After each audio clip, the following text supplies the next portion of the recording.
The Trump administration's attack on South Africa opens several important questions. Are they serious about these threats? What damage can the US do to SA?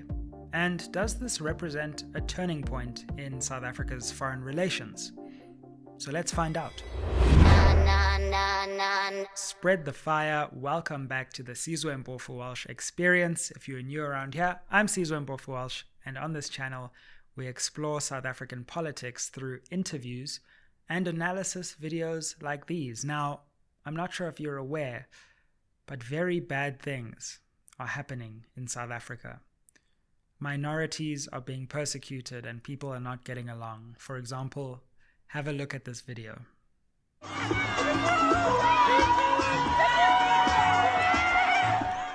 Just kidding. Very bad things are not happening in South Africa. But hey, Donald Trump has issued an executive order. Elon Musk says there are international crimes happening in South Africa. And while it can be something we can laugh about, there are some serious ramifications to what the US is saying about South Africa. In this video, I just want to take a step back and take a calm look at what is happening.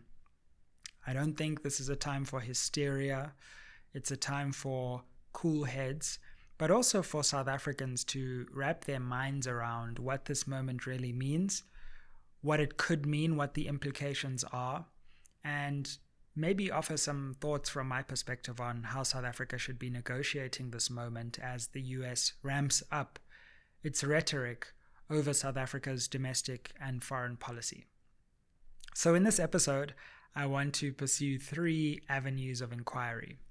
First, I'm going to look at exactly what has happened since I last did an analysis video on US-SA relations, look at the executive order, some backtracking that Afriforum and Solidarity and that network has been doing on their initial statements.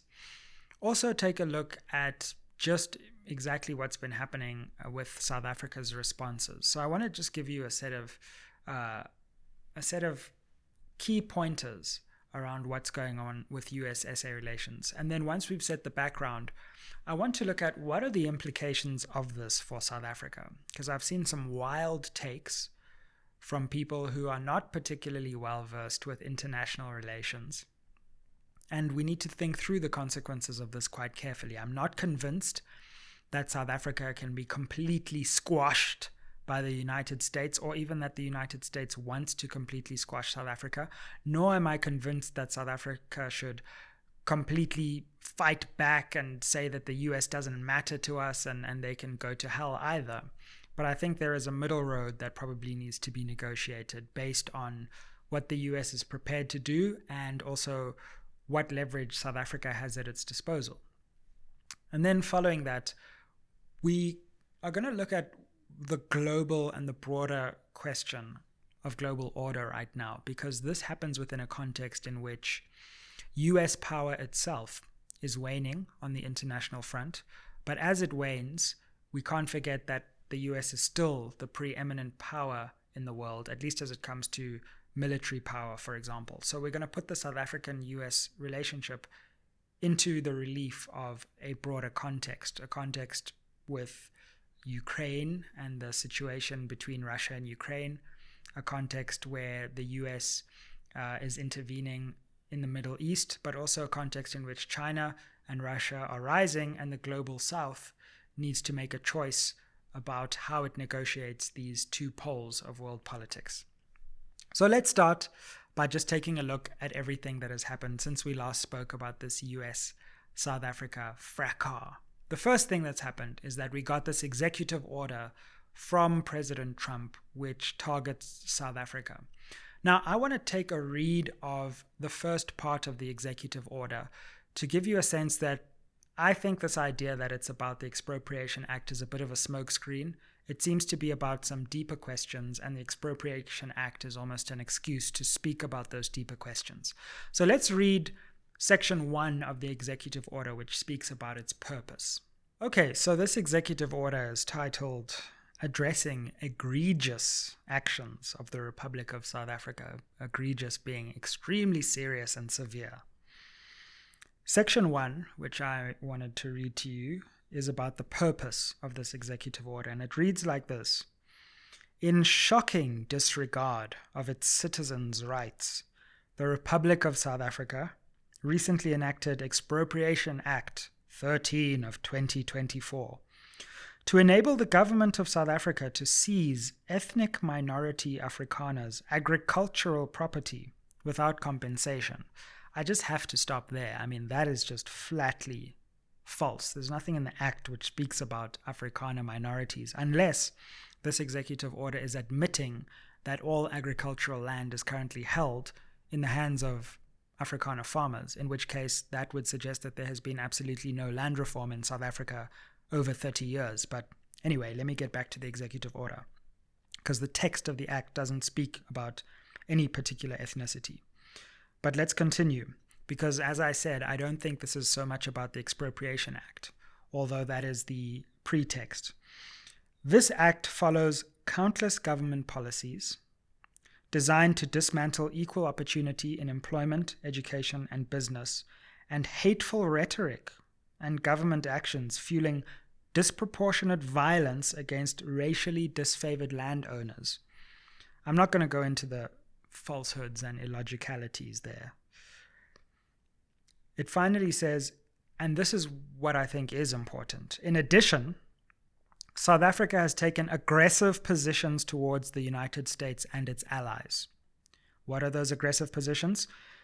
Including accusing Israel, not Hamas, of genocide in the International Court of Justice, and reinvigorating its relations with Iran to develop commercial, military, and nuclear arrangements. So actually, this executive order is not about the Expropriation Act alone.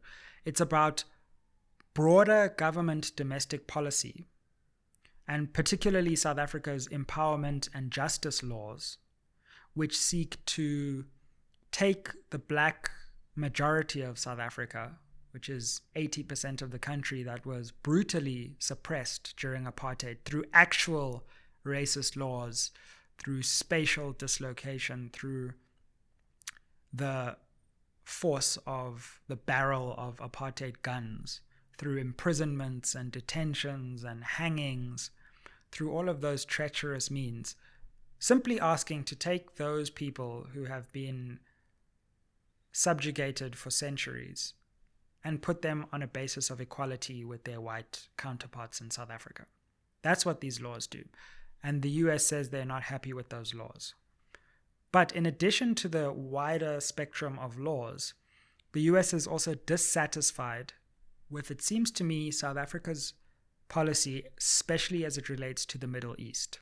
And there are two aspects to this. Number one, South Africa's decision to take Israel to the International Court of Justice under the Genocide Convention. And secondly, it says South Africa's cooperation with Iran around nuclear technology.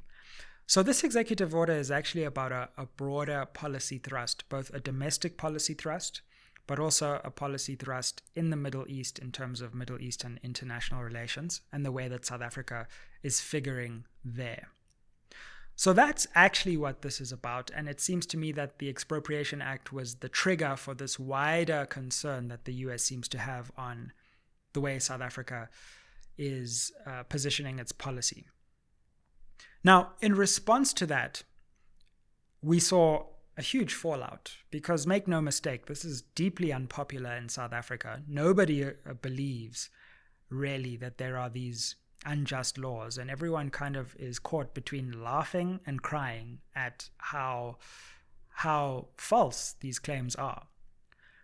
But at the same time, those who have made these claims, like Afriforum, for example, and Solidarity, those who have been pushing an international campaign at places like the Hoover Institution, on places like Fox News, and in diplomatic channels, in trips to Europe and the US, meeting people like Ted Cruz and John Bolton at the time when he was in the Trump administration, and pushing these ideas that there's some kind of genocide going on in South Africa.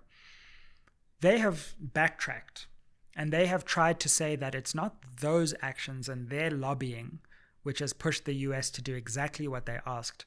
Rather, it's the fault of the South African government for instituting these policies in the first place. So let's take a look at some of the backtracking that we've seen happening from Afriforum in a recent press conference. We want to put on record the following. Firstly, we did not accuse the government of large-scale race-based land grabs or distribute false information in this regard.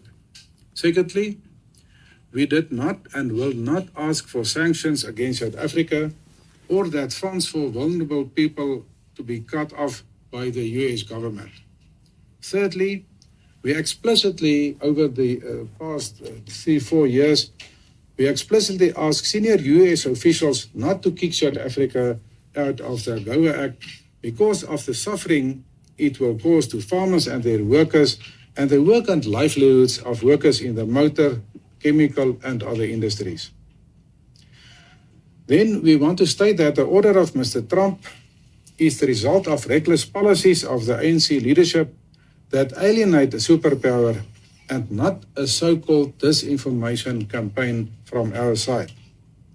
It is furthermore a product of years of diplomatic neglect by South African diplomats and we see that in our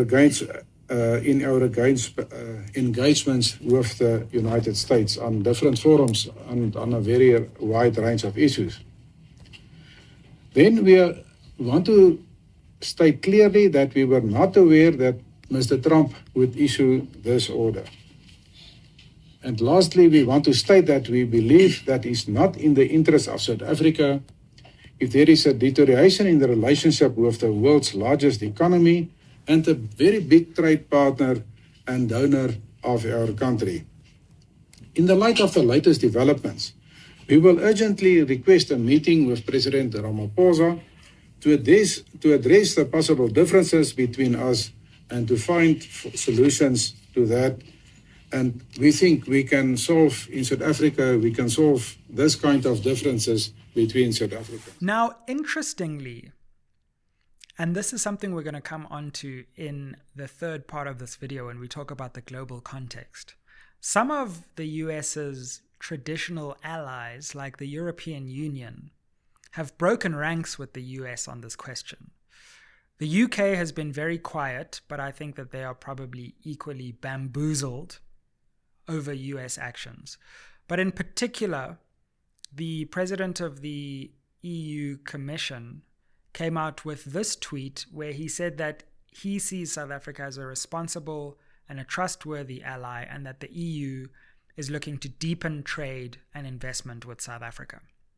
And that's quite an important moment because it shows that it's not the West as a whole that is attacking South Africa, but rather not even the United States necessarily, but particularly the Trump administration.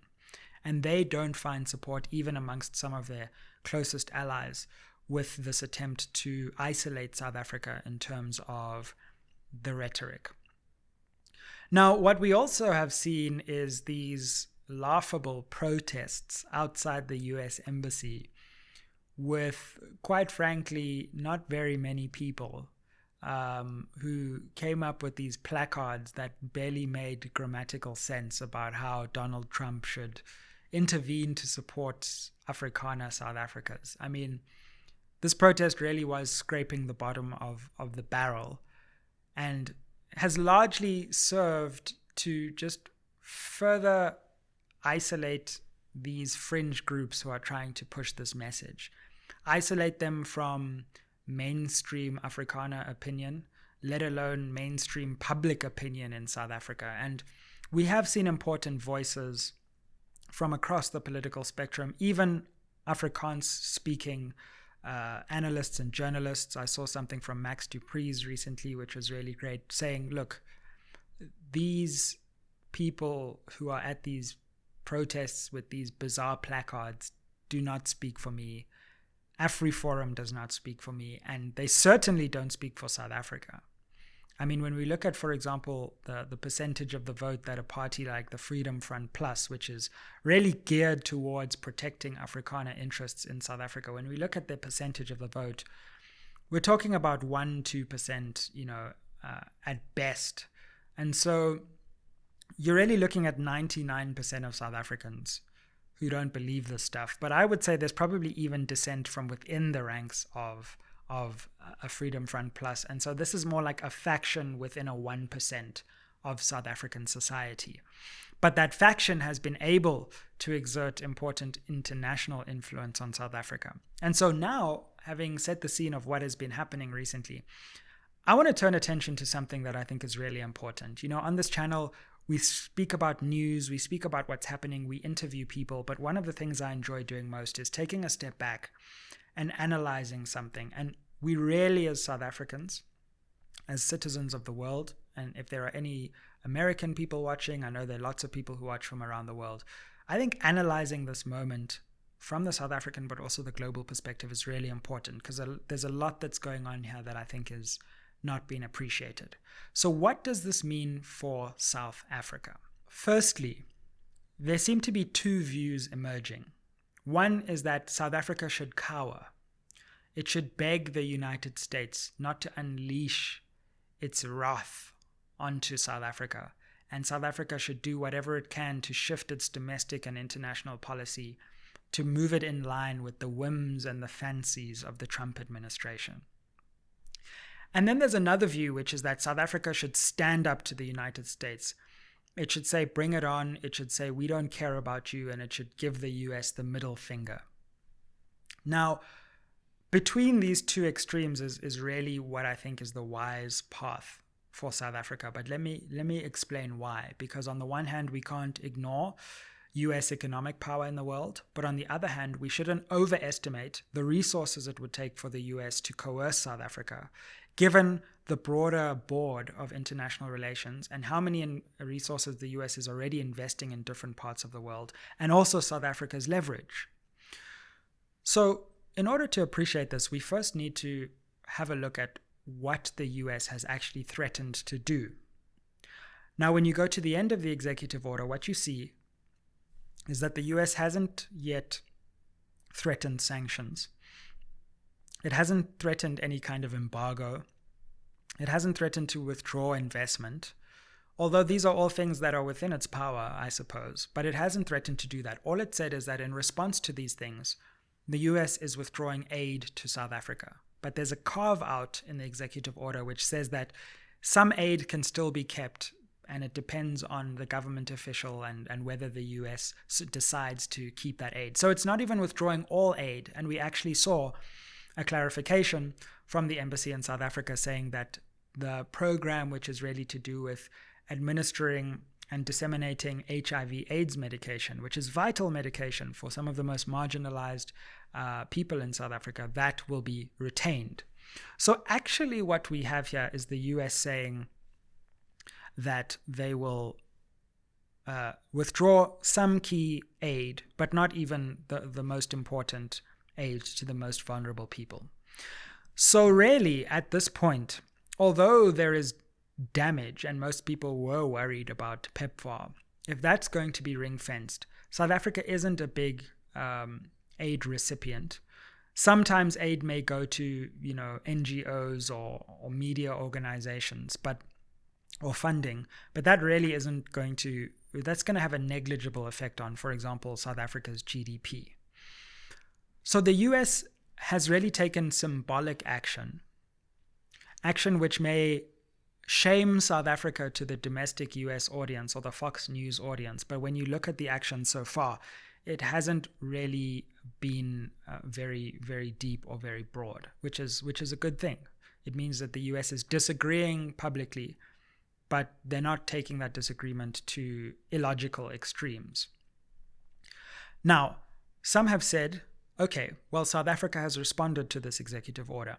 And one thing I haven't said is that they've now granted kind of refugee status to Afrikaner farmers. But that is so early and in its infancy, and the practicalities of that are still so early to be worked out that I'm not going to go into that, because whether it's legal under international law, whether anyone would take up the offer, whether when they got to the United States, they would go through the process of becoming a refugee, what South Africa would do in retaliation in terms of their citizenship, all of that is really still yet to be decided. So again, I don't think it's ripe for a full interrogation yet.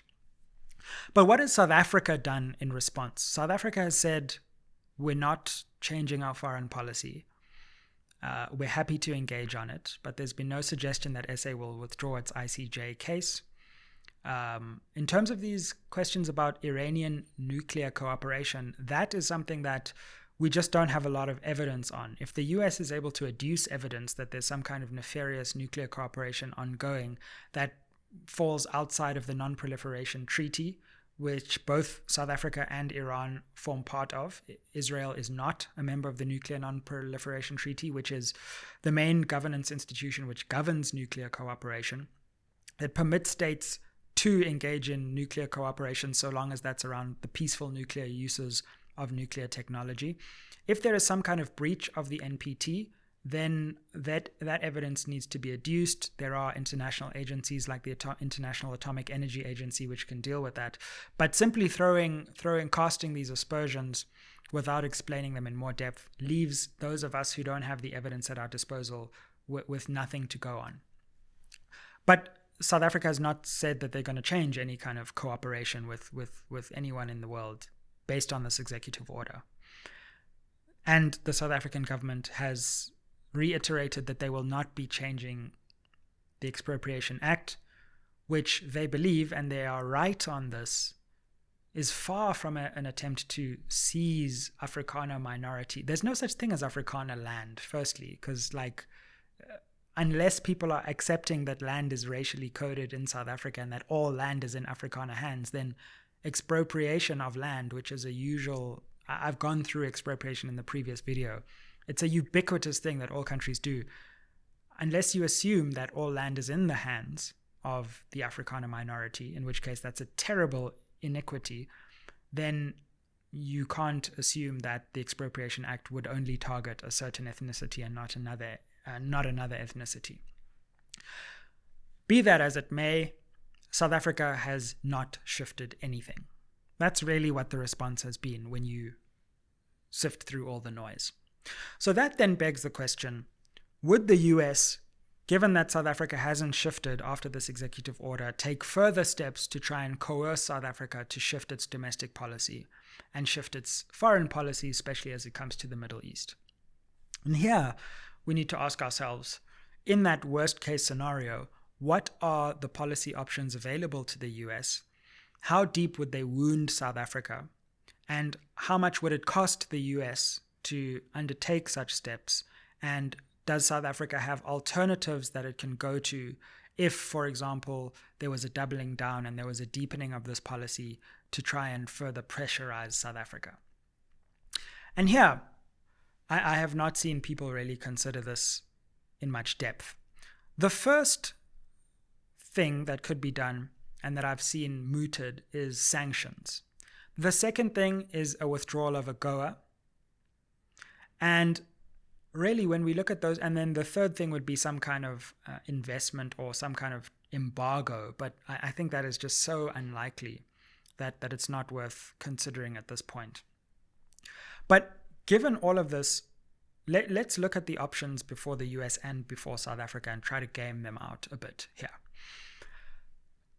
Sanctions.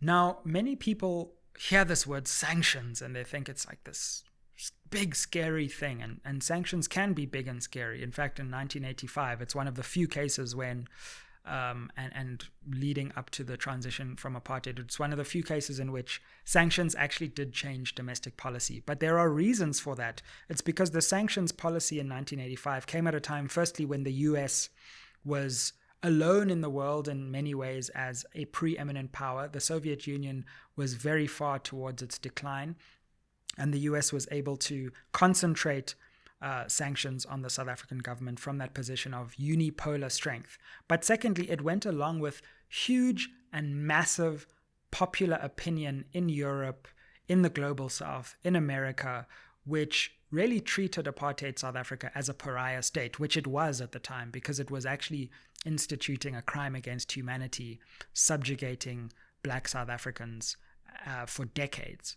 So when sanctions are attached to international public opinion, then they have a kind of turbocharged effect. But when the entire rest of the world is like, we disagree with this view that South Africa is persecuting minorities, except for like Sky News in Australia, a few weird conspiracy theorists in far-right parties in Europe and the Trump administration. That's not the same context in which sanctions would have a far-reaching effect. But furthermore, sanctions are really thought of, when you look at scholars of sanctions, in two categories. There are specific sanctions and there are general sanctions. And many observers are confusing this idea that if the US were to impose sanctions, which I still think would be an extreme step, that they would impose some kind of generalized system of sanctions. Far from that, because that is a kind of last resort. That is what has been applied to, for example, Iran around their nuclear program, and Russia after the Ukraine invasion. What we would be far more likely to see as some kind of specific package of sanctions. Specific sanctions would target specific leaders. No one should want general sanctions on South Africa, because that would really undermine the South African economy. That would undermine white South African farmers and their exports. That would hugely dampen the economy of South Africa, but for everyone, not just for ANC leaders. It would be an attempt to punish all of South Africa based on these falsehoods. So I really don't think even the Trump administration would be as mad as general sanctions, also because they're very hard to reverse. But specific sanctions could be things like travel bans, the freezing of assets of individuals within the government, and those kind of things target individuals. Now, that would not harm the South African economy. It would be very unfortunate for those people, because it wouldn't make sense to impose a specific sanction on any South African leader based on the foreign policy and the domestic laws, which are just in South Africa. Racial justice laws, racial empowerment laws for the black majority. There's nothing wrong with that, and there's certainly no need to sanction any individuals. But even if there were sanctions on these individuals, what I'm trying to suggest is that would not have a massive spillover effect onto the South African economy. In many ways, I think the US just got it completely wrong. If they had come out and said South Africa has a serious corruption problem, and government officials have not been held accountable, and we as the US who believe in good governance are going to be targeting people who we know to be corrupt, then they might have got more public support in South Africa, because we really do have an accountability and a corruption problem in our country. But this idea that like the country is going to rise up to defend minorities who aren't actually being persecuted, but quite the contrary, are actually intensely privileged, is not going to fly in terms of public opinion. So specific sanctions would be far more likely, even though I think even that at this point is relatively unlikely. But even if there are specific sanctions, that would not affect the broader economy. Only a package of general sanctions would, and general sanctions are things like preventing state-owned enterprises from being able to interact with US lenders, for example, or freezing the assets of the South African Reserve Bank that are dollar-denominated, for example, or disallowing flights into the United States. But all that would be a completely disproportionate act, even if some of what is said is true. We just haven't seen the US do that, unless a country goes to war with a US ally, like Russia invading Ukraine, or like builds nuclear weapons, or is thought to be pursuing a nuclear weapons program. You can't compare South Africa's racial justice legislation with going to war or a nuclear weapons program. So it's pretty much out of the question that some kind of general sanctions will be imposed. And if they are, I think that would be one of the most laughable episodes in the history of international relations. Now, one other thing that the US could do, though, is use its large trading power, which has been a tactic of the Trump administration, to pressurize coercion. And this is something worth thinking about, because we've got this relationship with the US, which deals with a whole host of African countries, of which South Africa is one. And we have this trading relationship where if you're part of this scheme, it's called AGOA, the African Growth and Opportunity Act, then you can basically export your goods or sell your goods into the United States without tariffs. So often when you export goods, a country will say, you can bring those goods in and we can then sell them on in our domestic market, but we're going to put a slight price increase on them because we want to protect our domestic industries or something like that. So AGOA allows South African producers to export to the US duty-free. Now, if the US were to withdraw or remove South Africa from AGOA, then we would lose those benefits. But the question is, what is the scale of the loss of those benefits? Now, there have been a number of studies of this. I read an interesting one recently which looked at AGOA and actually came to the conclusion that, again, the aggregate effect of a withdrawal of South Africa from AGOA or a discontinuation of AGOA, because it's up for renewal and it might not be renewed, in which case the program would just end for all the African countries. So that wouldn't matter whether South Africa's withdrawn or not, because the whole program would end, and it could end in September unless it's renewed. So that would have nothing to do with our foreign policy. But if we were withdrawn and AGOA continued, what would the true effect be? Well, this is a very complex economic and econometric question, and one which I'm hoping South African strategists and planners are looking at. But as I say, some of the reports I've read have suggested that on aggregate, this would be a relatively negligible percentage of, for example, South Africa's GDP. Our economy is not growing very much anyway, so it's not hard to have an effect on our GDP. But this is not something that's going to completely tank the South African economy. It is going to hit certain sectors very hard, though. So the report I read suggested that, for example, the South African auto sector relies quite a lot on AGOA to export South African vehicles and vehicle parts into the US market. And if the US were to remove that duty-free access, then the vehicles would start to become uncompetitive. Now, the problem with the auto sector, unlike other sectors, is that it's hard to divert that trade. So we wouldn't be competitive in the European market or the Asian market with exporting similar cars to different markets. So one industry which is really worried about AGOA withdrawal is the auto sector, and that makes a lot of sense. And I think it's mainly the US car manufacturers who are in South Africa. We also do export European cars to the European market and the US market, I think. But so that's one question. So South Africa would have to think about the auto sector and the extent to which AGOA withdrawal would not be able to be replaced with trade to other countries. I believe we export something like 20,000 vehicles to the US, and it's a massive chunk of vehicle exports from Africa.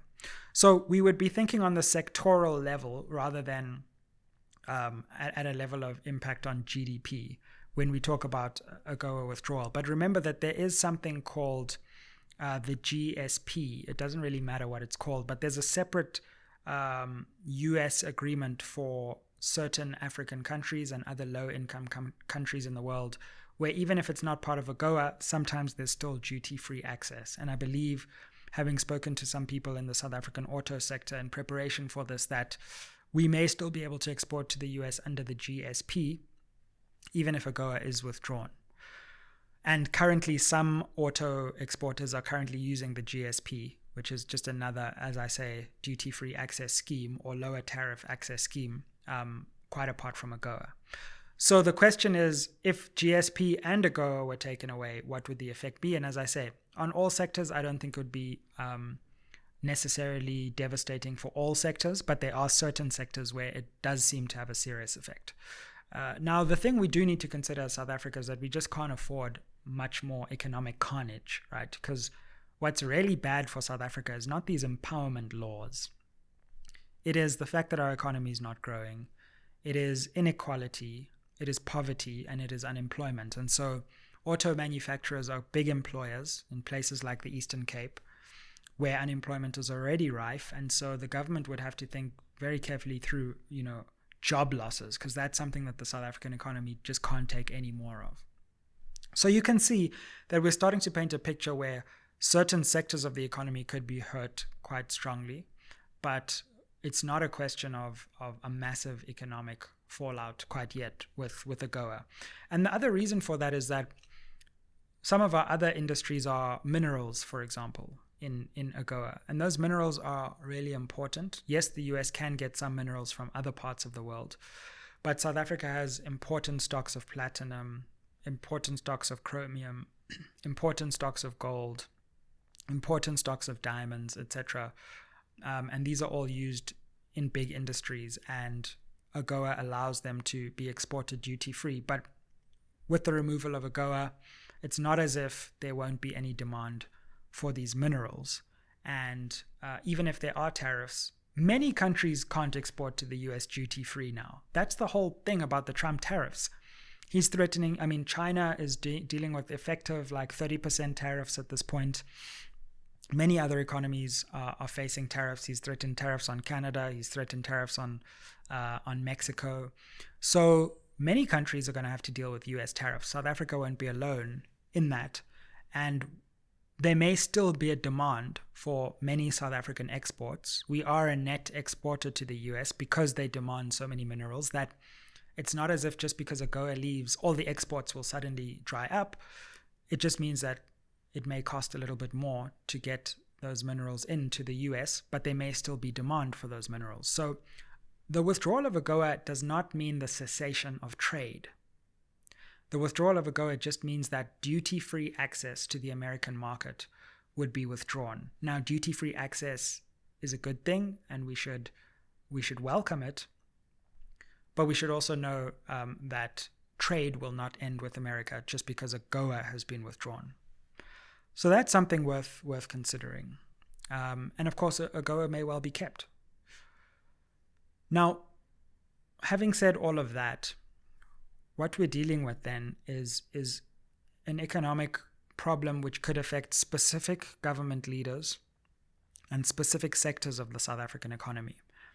But this could, in some ways, even the adverse effects of US trade through AGOA in the long term could be mitigated by rerouting South African trade routes. So deepening ties with EU partners, deepening ties with China, deepening ties with Russia, deepening ties with India, because there's massive deepening ties within Africa through the African Continental Free Trade Area, through SADC. So what some observers of this belligerent trade stance of the US have warned is that the world in the long time might end up trading around the United States if it raises these tariffs too high. It's not going to happen immediately because redirecting trade routes is a long-term policy goal. But ultimately, South Africa would have to think and become far more independent in its trade and create a flexible set of trade relations where it's not dependent on any one superpower for its trade.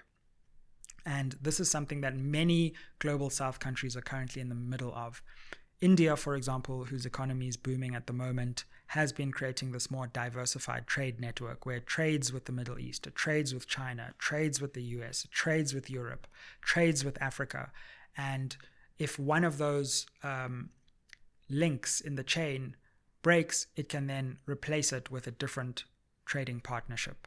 So South African strategists and Minister Park Stau, who I think is going to become one of the most important ministers in South Africa going forward, are really going to have to think long-term in terms of much more flexible global supply chains and trading networks if the US is going to effectively make it more expensive to trade into their market.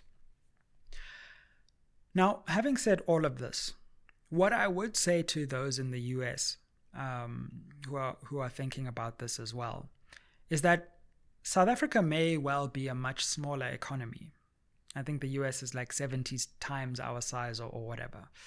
And their military prowess is unquestioned and is huge and it's massive and they have naval carriers patrolling the oceans and nuclear arsenal and they're the most powerful military in the world. South Africa can be a very irritating adversary. We will be that mosquito that keeps you up at night that you just do not want buzzing around your room. Why do I say that? South Africa has lots of friends around the world. It has deep ties in the global south. It's part of BRICS, but it also has deep ties in Europe. It has deep ties in the United States, particularly with the Democratic Party, but even with some Republicans. So it's going to make life hard domestically. Deep ties in Latin America. So South Africa will use those relationships that it's forged. It's an important player on the African continent. And South Africa's geopolitical importance is actually bigger than its economy, which is ailing, or its current military size.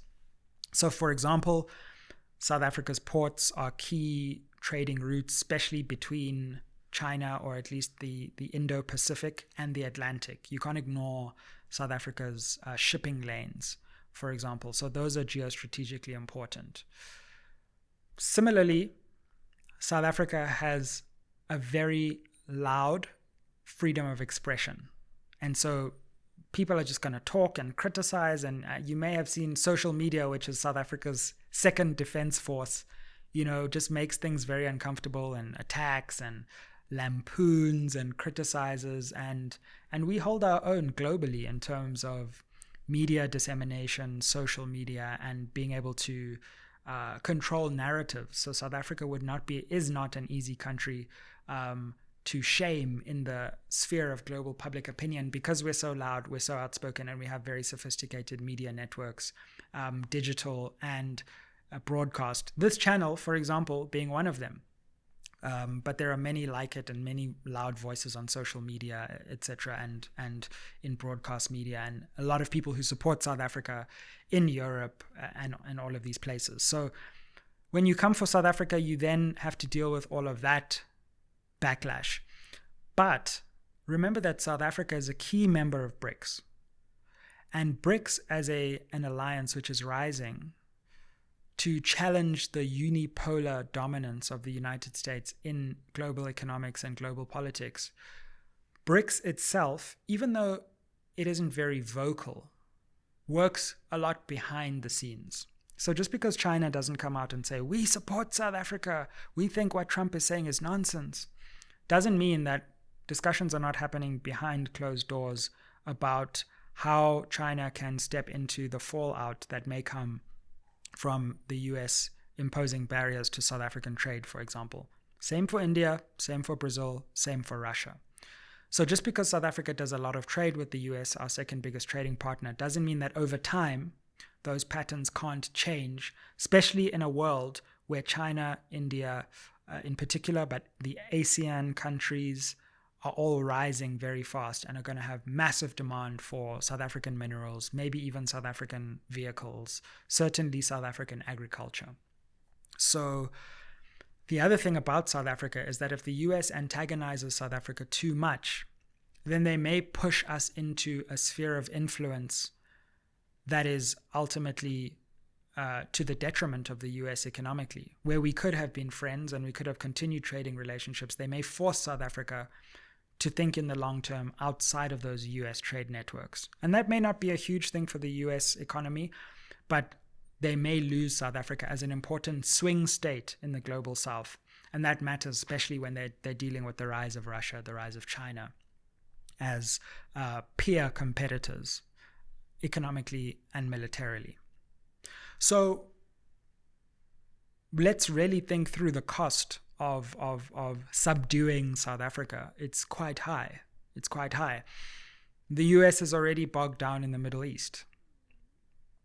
The US is bogged down in Russia, Ukraine right now, even though they're trying to extricate themselves from that. So the US cannot afford to try and wage some major battle on three fronts and turn its attention to the southern tip of Africa and invest all kinds of resources in subduing South Africa when it has much more important foreign policy priorities.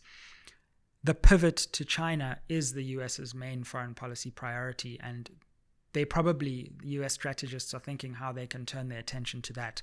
The last thing they want is to have to invest a whole bunch of resources into coercing South Africa into changing its domestic policy. And the fact of the matter is that South Africans just aren't going to accept. We can talk about foreign policy and all of that, but you're not going to get South Africans to accept that there should not be legislation to address the effects of apartheid.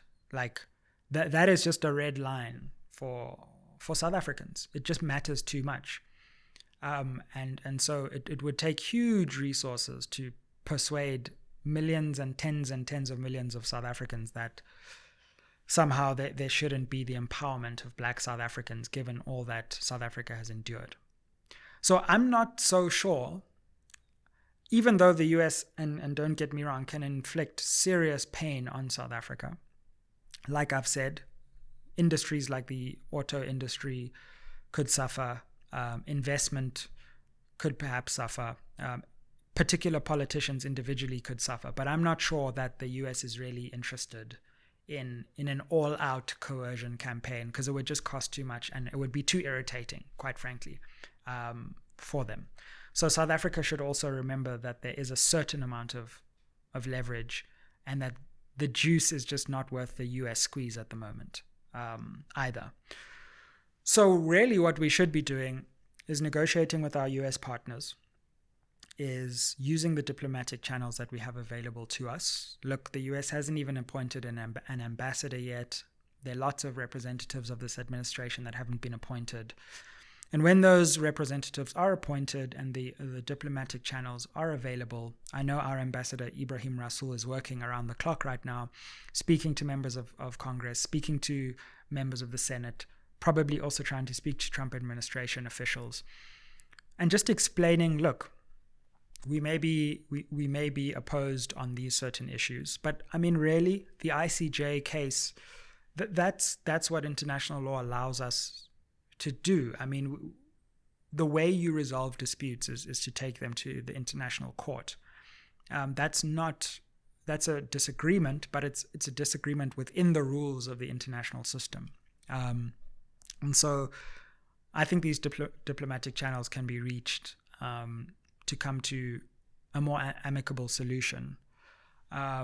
I've seen suggestions that, well, if South Africa withdraws its ICJ case, then the US will support us hosting the Olympics. Like, just that just doesn't make sense. Like, why would we want to host the Olympics and let go of our ICJ? Like, we've already hosted the World Cup, and it didn't necessarily boost our economy. It creates a nice temporary image boost, but the Olympics is not going to solve South Africa's economic challenges. We need serious investment along with serious empowerment of the impoverished population. And China gets that, for example. China invests in infrastructure. China invests in education. And that's what African countries need, and that's why it's become the dominant foreign investor on the continent. So I would say to the US, the Olympics are not really a carrot, but serious investment which lifts people out of poverty, that would be a serious carrot for South Africa to consider. So, I want to just take a step back, having said this and looked at the South African perspective, and talk about the global perspective. Because we are living in a really important moment, a moment where some observers have said that the shifts that are happening in global power right now are equivalent to what we saw in 1989 when the Cold War fell, or in 1945 at the end of the Second World War. The world goes through different moments of order, and one order emerged after the Second World War. Another newer order emerged after the fall of the Cold War in 1989, about 35 years ago. And now it seems that the world is entering a new order. The order out of which we're emerging is one where the United States was able to have it all its own way. It could basically tell people what to do. It could invade countries with relative impunity. And because of its economic and military might, it could really determine the rules of multilateral institutions and global trade. But now, a number of things are happening. The first, of course, is the rise of China. China's rise has been meteoric and spectacular, and it's now at the point where, in purchasing power parity terms, it's probably the biggest economy in the world. And even in terms of absolute size, it's on the way to becoming a bigger economy than the United States. And in addition to this, Russia, China, Brazil, India, and South Africa, through BRICS, have actually forged an important geopolitical alliance. Now, I see people dismissing BRICS as inconsequential, and usually what they do is they look at trade and they say, well, look at South Africa's trade with BRICS versus South Africa's trade with the US, for example. And then they say, well, because the trade is bigger with the US right now, that obviously means that they're the most important partner. But the fact of the matter is, if you look at the geopolitical importance of Russia and China and how that's set to rise, then South Africa can't ignore rising powers and only turn its attention to relatively declining powers. We have to have relations with both. I saw a really interesting thing said by the current Finnish Prime Minister, a certain Mr. Alexander Stubb. Now, this is a European Prime Minister, but I want you to have a look at how he characterizes where the world is now. This is at a panel discussion that was held just a few days ago. The world has changed in between quite a lot. The big thesis is that there are three spheres of power: the global West, the global East, and the global South, and various variations thereof. The global West used to be driven by the United States, wanting to maintain the current world order, multilateral institutions, norms, and rules. The global East, about 25 countries led by China and Russia, wants to break them, change them at least. And my big thesis is that the global South, 125 countries, unfairly lumped into one, will be the decider.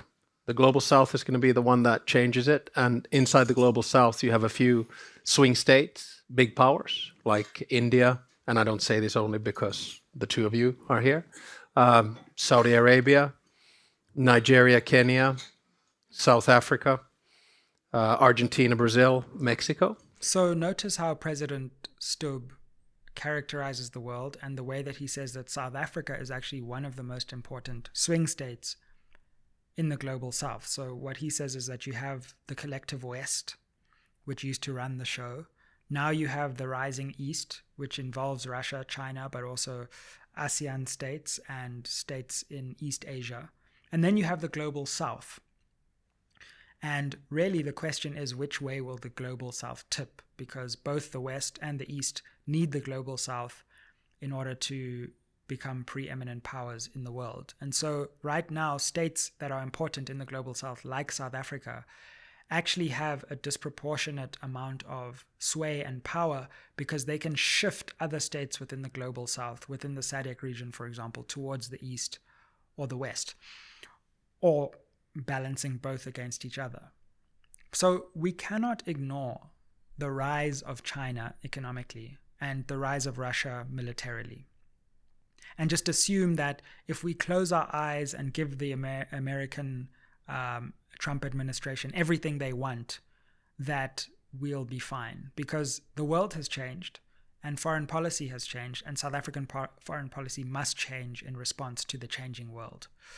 So yes, we may currently do trade with legacy trading partners, but the question is, what does the future of the world look like? And in 10, 20, 50 years, who will South Africa's main trading partners be? And can we ignore rising powers even as we trade with incumbents? So the question is really not whether South Africa should go to the East or go to the West. It's the timing and the combination of our trading relations and how we negotiate creating a more diversified set of trade relations with the world at large, rather than being dependent on the US and and Europe. And we have to negotiate that transition in a way that doesn't damage our economy. So maybe what the Trump administration has done is given us a bit of a shock to say that this planning needs to happen now, because we aren't going to have infinite time to decide how to diversify our trading relationships. But have a look at what else is happening in the world. One of the most interesting things that's happened recently was the Munich Security Conference. This is where European leaders, NATO leaders, Western leaders largely gather to talk about security in the world. And at this conference, of course, the question of the conflict between Russia and Ukraine emerged as the key issue. And the United States really shocked the world in basically withdrawing support largely for Ukraine in the Ukraine-Russia conflict. And it said, NATO membership for Ukraine is probably off the table. And through Defense Secretary Pete Hegseth also said that the borders of Ukraine are unlikely to go back to their 2014 borders. So what happened there was a tremendous split between the US, which under Biden has largely been supportive of Ukraine, even supportive of potential NATO membership of Ukraine, and also supportive of the 2014 borders. A major rupture where the US has withdrawn a lot of that support and left Europe to decide whether they want to defend Ukraine or whether Ukraine should just enter into peace negotiations with Russia, where Russia effectively takes important territory that it currently is holding and creates a certain Ukrainian neutrality where Ukraine will not be a member of NATO on Russia's borders. So that's a major shift that is happening in the world right now, where the US and Europe, which used to walk in lockstep on international issues, they've actually been more united in the Middle East, but are actually falling out with each other. The Europeans are absolutely incensed with what the Americans have done. And so there you can see that South Africa cannot ignore that there are these major global shifts happening where there's a decoupling, at least on the strategic and military front of Europe and the US over the Ukraine issue. And South Africa will actually be turning around and saying, well, the US in some ways is now agreeing with South African foreign policy. The US, the Biden administration put South Africa under a lot of pressure for seeming to be pro-Russia in its non-aligned stance. But actually, now the Trump administration is coming more towards the South African way of seeing the Russia-Ukraine conflict, which is interesting because actually this is something which US and South Africa seem to be agreeing on now, whereas there were disagreements before. So just because there are disagreements in one area of the world, like the Middle East, doesn't mean that South Africa and the US won't agree on other areas of the world, like Ukraine, for example, Russia-Ukraine. And South Africa has always been behind a mediated peace settlement and has always suggested that Ukrainian NATO membership is probably unwise at this stage. So we're seeing a strategic decoupling of the US and Europe, in which there are key changes happening in the world. We're seeing, as I say, Russia and China rising and BRICS becoming a more coherent force. At the Kazan summit recently held in Russia, BRICS really came of age in a way that it hasn't before. And you can keep dismissing and ignoring BRICS all you like, but the fact of the matter is that Russia and China are really powerful. South Africa is geostrategically important on the African continent. So is Brazil in Latin America. And India is one of the world's major rising economies. And to ignore that is just to fail to see facts and to look facts in the face. So as global power shifts, South Africa and the US's spat is actually put into a slightly different context, which is that the US is losing relative power in the world. Because they are losing this relative power, they are rebalancing their priorities. They want to move out of Europe. To be honest, they want to stop being bogged down in the Middle East, but they still are. And they want to turn attention to China, the South China Sea, East Asia, which is their true competitor right now. But as they do that, they also need to keep swing states in the global South on side. And that's why one of the first visitors to the White House was Indian Prime Minister Narendra Modi, right? Because the US is very keen on keeping India at least ambiguous in terms of supporting the US and being a part of BRICS, right? So South Africa is actually a very important country to the extent of which way US influence will go. And if the US loses control of South Africa and South Africa falls into a different sphere of influence over the long term, that will signal bad news for the US in the region as a whole. So this spat comes at a time where the US is trying to regain and pressure those who have fallen out of its orbit to come back in. But if it pressures them too hard, it might have a counterproductive effect. The other thing to say, though, is that the Trump administration is 4 years. And quite frankly, the midterms come in 2 years. And then after the midterms, a US president starts to become a lame duck. So we've got like 2 years of the Trump administration. And so the real question for the world right now is, can Trump change the world enough in 2 years so that everything really has changed? Or is this just a brief interlude and episode where the US will lash out in multiple directions, but really ultimately it will revert to the mean? And if the midterms go against Trump and a Democratic president becomes president in 4 years, really we may see a kind of reversion to traditional US policy, both on South Africa, but also in the world. In any case, I thought we needed to go in depth and at length at this question because it's not as easy as some commentators have made it out to be.